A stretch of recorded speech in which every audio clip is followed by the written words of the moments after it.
نحمده ونصلي على رسوله الكريم أما بعد فأعوذ بالله من الشيطان الرجيم بسم الله الرحمن الرحيم ونزعنا ما في صدورهم من غل إخوانا على سرور متقابلين صدق الله العظيم وبلغنا رسوله النبي الكريم ونحن على ذلك لمن الشاهدين والشاكرين والحمد لله رب العالمين اللهم صل على سيدنا محمد وعلى آل سيدنا محمد وبارك وسلم۔ انسان کے اندر جس طرح سے جسمانی بیماریاں پائی جاتی ہیں، اسی طرح انسان میں روحانی بھی کچھ بیماریاں پائی جاتی ہیں۔ جس طرح جسمانی بیماریوں کے علاج کی ضرورت ہے، اسی طرح روحانی بیماریوں کی طرف بھی متوجہ ہونے اور ان کے علاج کی ضرورت ہوتی ہے۔ ان روحانی بیماریوں میں سے ایک خطرناک بیماری وہ کینہ کی بیماری ہے۔ کینہ کسے کہا جاتا ہے؟ کہ کسی بھی انسان کے بارے میں دل کے اندر کوئی میل رکھنا، عداوت اور بغض رکھنا، اس کو کینہ کہا جاتا ہے۔ اور یہ ایک بڑی خطرناک روحانی بیماری ہے جو کہ آج کثرت کے ساتھ پھیلتی جا رہی ہے۔ یہ بیماری مردوں کے اندر بھی پائی جاتی ہے اور عورتوں کے اندر بھی پائی جاتی ہے۔ کسی کے ساتھ ذرا سا کوئی اختلاف ہو جائے، کوئی بھی ناپسندیدہ واقعہ پیش آ جائے تو ہم اس بندے کی نفرت دل کے اندر بٹھا لیتے ہیں، اس کو برا بھلا کہنا شروع کر دیتے ہیں۔ تو یہ کسی کے دل کے اندر میل، عداوت اور نفرت رکھنا، اس کو کینہ کہا جاتا ہے۔ اور یہ کینہ یہ مسلمانوں کا شیوا نہیں ہے، بلکہ یہ تو کفار اور جانوروں کا طریقہ ہے کہ وہ اپنے دلوں کے اندر کینہ رکھتے ہیں۔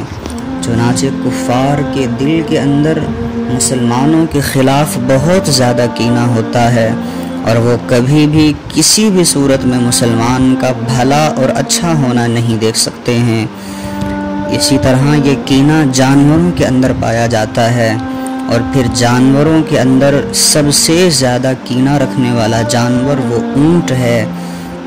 اگر کبھی اونٹ کو اس کا مالک بغیر کسی وجہ کے مار دے تو اونٹ اس بات کو اپنے دل کے اندر رکھ لیتا ہے، فوراً تو رد عمل کا اظہار نہیں کرتا ہے، لیکن جب مالک اپنی کسی کام کے اندر مصروف ہوتا ہے تو اس وقت پھر اونٹ مالک سے بدلہ لیتا ہے، اور پھر اونٹ مالک پر حملہ کر کے اس کو جان سے بھی مار دیتا ہے، حتیٰ کہ کئی مہینوں تک بلکہ ایک سال تک بھی یہ اونٹ اپنے دل کے اندر کینہ رکھتا ہے اور موقع ملنے پر اپنے مالک کو ختم کر دیتا ہے۔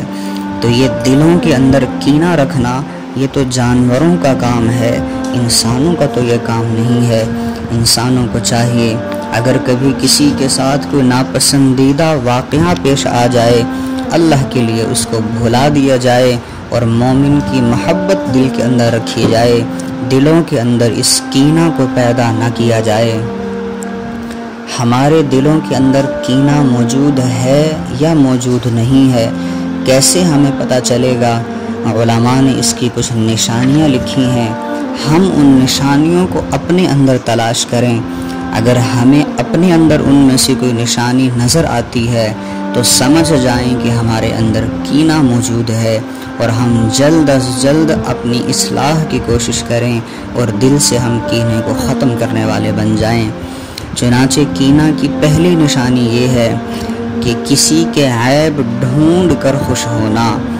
اگر ہماری یہ کیفیت ہو جائے کہ ہم کسی کے عیب ڈھونڈ کر دل میں خوشی محسوس کرنے لگیں تو سمجھ لیں کہ اس شخص کے بارے میں ہمارے دل کے اندر کینہ موجود ہے۔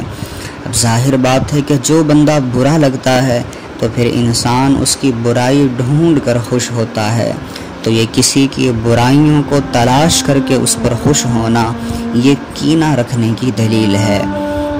اور کینہ رکھنے کی ایک دوسری علامت اور نشانی یہ ہے کہ اگر کسی بندے پر کوئی آفت اور مصیبت آ جائے اور دل کے اندر اس مصیبت اور آفت کو دیکھ کر اگر ہمیں خوشی محسوس ہونے لگ جائے تو سمجھ لیں کہ ہمارے دل میں اس شخص کا کینہ موجود ہے۔ تو کسی شخص کی مصیبت اور آفت کو دیکھ کر دل میں خوش ہونا یہ کینہ رکھنے کی علامت ہے۔ یاد رکھیے یہ اللہ رب العزت کی حکمت ہوتی ہے، اللہ رب العزت کی طرف سے آزمائش بھی ہوتی ہے۔ کسی بندے پر تکلیف یا مصیبت کا آ جانا تو ان مصیبتوں میں کسی کو دیکھ کر خوش نہیں ہونا چاہیے۔ اللہ رب العزت تو وہ بڑی ذات ہے کہ اللہ رب العزت اگر چاہیں تو اس خوش ہونے والے بندے کو اللہ تعالیٰ اس تکلیف کے اندر مبتلا کر سکتے ہیں، یا اللہ اس سے بھی بڑی تکلیف میں اس بندے کو مبتلا کر سکتے ہیں۔ اس لیے کسی کو تکلیف میں دیکھ کر خوش نہیں ہونا چاہیے۔ اگر ہمارے دل کے اندر خوشی ہو تو سمجھ جائیں کہ کینہ دل کے اندر موجود ہے۔ کینہ کی ایک اور علامت یہ ہے کہ آدمی اس بندے سے خیر کے معاملات کو روک لے۔ کسی شخص سے خیر کے معاملات کو روک لینا اور اس کے ساتھ خیر کا معاملہ نہ کرنا یہ بھی کینہ رکھنے کی علامت اور نشانی ہے۔ مثال کے طور پر کسی انسان کے سلام کا جواب بھی نہ دینا، یا اگر کہیں پر کسی سے ملاقات ہو جائے اور بندہ اس کو سلام تک بھی نہ کرے بلکہ الٹا اس کے بارے میں بری باتیں بندہ کہنا شروع کر دے، کسی کی تعریف نہ کرے بلکہ کسی کی تعریف اچھی بھی نہ لگے، تو سمجھ جائیں کہ ہمارے دل کے اندر اس کے بارے میں کینہ موجود ہے۔ اور کینہ کی ایک چوتھی نشانی یہ ہے کہ انسان اپنے دل میں کسی کو حقیر سمجھنا شروع کر دے۔ تو اگر ہماری یہ کیفیت ہو کہ ہمیں کسی کی حقارت اپنے دل کے اندر محسوس ہونا شروع ہو جائے تو سمجھ لیں کہ اس شخص کے بارے میں ہمارے دل میں کینہ موجود ہے۔ اور ویسے بھی کسی کلمہ گو انسان کو حقیر سمجھنا یہ عمل اللہ رب العزت کو ناپسند ہے۔ کوئی شخص کتنا ہی گناہگار کیوں نہ ہو، ایسے شخص کو حقیر سمجھنا اور اس کی نفرت دل کے اندر بٹھانا اللہ رب العزت کو یہ پسند نہیں آتا۔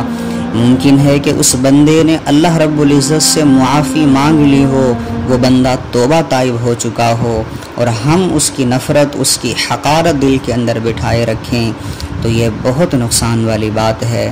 تو کسی مسلمان کو حقیر نہ سمجھا جائے۔ حضرت عیسیٰ علیہ السلام کے زمانے میں ایک گناہگار شخص تھا اور ایک نیک شخص تھا۔ حضرت عیسیٰ علیہ السلام کا جب گناہگار کے پاس سے گزر ہوا تو آپ نے اس سے پوچھا کہ کیا حال ہے؟ وہ گناہگار شخص کہنے لگا کہ میں بہت برا ہوں، ساری عمر میں نے برائی کے اندر گزاری ہے، اب میرا آخری وقت ہے تو میں اللہ کی رحمت کی امید لے کر جا رہا ہوں۔ ویسے تو میرے پلے کچھ نہیں ہے لیکن بس امید لگائے بیٹھا ہوں، اللہ رب العزت رحمت کا معاملہ کر دیں گے۔ حضرت عیسیٰ علیہ السلام آگے چلے گئے، نیک انسان سے ملاقات ہوئی، اس سے پوچھا تمہارا کیا حال ہے؟ وہ نیک شخص کہنے لگا بس آخری وقت ہے، میں نے اپنی ساری زندگی نیکی کے اندر گزاری ہے، اللہ کا مجھ پر بڑا کرم ہے۔ عیسیٰ علیہ السلام نے پوچھا کوئی آخری تمنا ہو تو بتاؤ؟ کہنے لگا کہ بس آخری تمنا یہ ہے کہ جیسے وہ فلاں گناہگار شخص ہے اللہ تعالیٰ میرا انجام اس کے ساتھ نہ کرے، میں ڈرتا ہوں کہ وہ تو بہت گناہگار شخص ہے، بس اللہ مجھے آخرت میں اس کے ساتھ اکٹھا نہ کرے۔ یہ اس نیک بندے نے اسی گناہگار شخص کے بارے میں کہا تھا کہ جس سے عیسیٰ علیہ السلام ابھی ملاقات کر کے آئے تھے، اور یہ اس نیک شخص نے اس گناہگار انسان کو حقیر سمجھتے ہوئے اپنے دل میں نفرت بٹھاتے ہوئے ایسا کہا تھا۔ چنانچہ اللہ رب العزت کو یہ عمل پسند نہ آیا، اللہ رب العزت کی رحمت جوش میں آئی اور عیسیٰ علیہ السلام پر اسی وقت وحی نازل ہوئی۔ اللہ رب العزت نے فرمایا کہ اچھا یہ بندہ اس کو حقیر سمجھتا ہے، کمتر سمجھ کر یہ کہتا ہے کہ اللہ مجھے آخرت میں اس کے ساتھ اکٹھا نہ کرے، تو اے میرے عیسیٰ اس بندے کو بتا دیجئے کہ وہ گناہگار بندہ تو میری رحمت پر نظر رکھ کر آ رہا ہے، اس وجہ سے میں نے اس کو جنت عطا کر دی ہے، اور یہ شخص کہہ رہا ہے کہ میں اس کے ساتھ آخرت میں اکٹھا نہیں ہونا چاہتا، تو چونکہ میں نے اس کو جنت عطا کر دی ہے اور یہ اس کے ساتھ اکٹھا نہیں رہنا چاہتا، تو اس کے لیے میں نے جہنم کا فیصلہ کر دیا ہے۔ اب ذرا دیکھیں کہ یہ ایک عمل تھا کہ کلمہ گو کو حقیر سمجھا، اللہ رب العزت نے اس کی وجہ سے آخرت کا انجام برا کر دیا۔ کینہ کی ایک اور علامت یہ ہے کہ کسی انسان کے راز کو فاش کرنا انسان شروع کر دے۔ یہ کسی کے راز کو فاش کرنا یہ بھی کینہ رکھنے کی علامت ہوتی ہے۔ اگر ہمارے دلوں کے اندر یہ بات ہے کہ ہم کسی کے راز کو معلوم کر کے اور اس کو پھیلا کر خوش ہوتے ہیں اور پھر اس میں اپنی طرف سے باتیں ملا کر آگے بیان کرنا شروع کر دیتے ہیں، تو یہ کسی کے راز کو فاش کرنا یہ بھی دل میں کینہ رکھنے کی علامت ہے۔ اور ایک اور نشانی یہ ہے کہ جب کسی کا مذاق اڑا کر خوشی ہونے لگے، کسی کا مذاق اڑا کر خوش ہونا یہ دل میں کینہ رکھنے کی علامت ہے۔ پھر چاہے انسان زبان سے کسی کا مذاق اڑائے یا اشاروں سے کسی کا مذاق اڑائے، تو یہ مذاق اڑانا یہ دل میں کینہ رکھنے کی علامت ہے۔ اور کینہ رکھنے کی ایک اور علامت یہ ہے کہ جب بھی موقع ملے تو انسان کسی کو تکلیف پہنچانا شروع کر دے، کسی کو ستانا شروع کر دے، تو یہ موقع ملنے پر کسی کو تکلیف پہنچانا، کسی کو ستانا یہ بھی کینہ رکھنے کی علامت ہے۔ اور ایک اور آخری نشانی کینہ کی علماء نے لکھی ہے کہ جب کسی کے عیب بندہ ڈھونڈنے لگے اور عیب کو آگے بیان کرنا شروع کر دے، کسی کے عیب کو ڈھونڈنا اور اس کو پھیلا پھیلا کر آگے بیان کرنا یہ بھی کینہ رکھنے کی علامت ہوتی ہے۔ اگرچہ اپنی ذات میں یہ عیب جوئی اور عیب گوئی یہ خود بہت بڑا گناہ ہے، اور اللہ رب العزت نے سورہ ہمزہ میں اس کے بارے میں فرمایا ہے وَيْلٌ لِكُلِّ ہُمَزَةٍ لُمَزَةٍ، کہ ویل ہے، ہلاکت ہے، تباہی اور بربادی ہے ہر اس شخص کے لیے کہ جو عیب گو اور عیب جو ہو، یعنی کہ عیب ڈھونڈ ڈھونڈ کر آگے لوگوں کو بتانا شروع کر دے، تو یہ کینہ رکھنے کی علامت ہے۔ ہمیں چاہیے کہ ہم ان علامات کو اپنے گریبان کے اندر جھانکیں، اپنے دل کے اندر ڈھونڈنے کی ہم کوشش کریں کہ کہیں ہمارے دل میں تو ان علامتوں میں سے کوئی علامت نہیں پائی جاتی۔ اگر ہمیں اپنے اندر کوئی علامت نظر آئے تو فوراً اپنی اصلاح کی کوشش کریں، اللہ رب العزت سے اس جرم پر معافی مانگیں، اپنی اصلاح کریں۔ اور اگر ان علامات میں سے کوئی علامت بھی ہمارے دل کے اندر نہیں پائی جاتی تو اللہ رب العزت کا شکر ادا کریں کہ اللہ رب العزت نے ہمارے دل کو کینے سے صاف رکھا ہے۔ اللہ رب العزت سے دعا ہے اللہ رب العزت ہمارے دلوں کو کینہ سے پاک صاف فرما دے اور دوسرے مسلمان بھائیوں کی محبت ہمارے دلوں کے اندر پیدا فرما دے۔ وآخر دعوانا ان الحمد للہ رب العالمین۔